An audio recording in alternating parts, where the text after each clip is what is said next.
वहीं सपा अध्यक्ष अखिलेश यादव ने शनिवार को पार्टी कार्यालय में 7 वर्षीय खजांची का जन्मदिन मनाया है और सभी के सामने केक काटा है।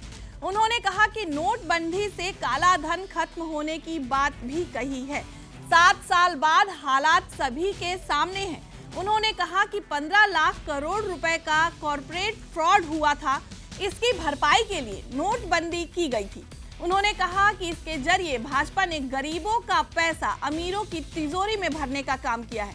इस दौरान नोटबंदी की लाइन में पैदा हुआ खजांची का जन्मदिन हम लोग मनाते हैं। आज खजांची बड़ा हो गया है और बोलने भी लगा है। इसके बुरे और परेशानी के दिनों में सपा ने इसका साथ दिया है। वहीं 8 नवंबर 2016 को केंद्र की मोदी सरकार ने नोटबंदी का ऐलान किया था। घोषणा के बाद 1000 और 500 के नोट चलन से बाहर हो गए थे। दावा किया गया था कि इससे काला धन समाप्त हो जाएगा। अखिलेश यादव ने कहा कि आंकड़े बताते हैं कि कैश के लेन देन कम होने की बजाय 33 लाख करोड़ हो गया है।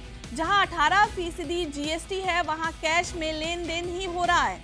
भाजपा के लोगों ने अयोध्या में जमीन खरीदने के लिए रजिस्ट्री करवाई, वो भी कैश में ही है। नोटबंदी में जितना पैसा निकला उसे सपा का बताया गया। कानपुर इत्र कारोबारी के घर का पैसा सपा का बताया गया। आज हमें पैसे की सख्त जरूरत है, उसे वापस कर दो। आज त्योहार भी है और आज ही हमने मान लिया खजांची का जन्मदिन भी है। हालांकि जन्मदिन मनाने की जिम्मेदारी भाजपा की ज्यादा है, लेकिन भाजपा के लोग अभी भी याद नहीं कर रहे हैं।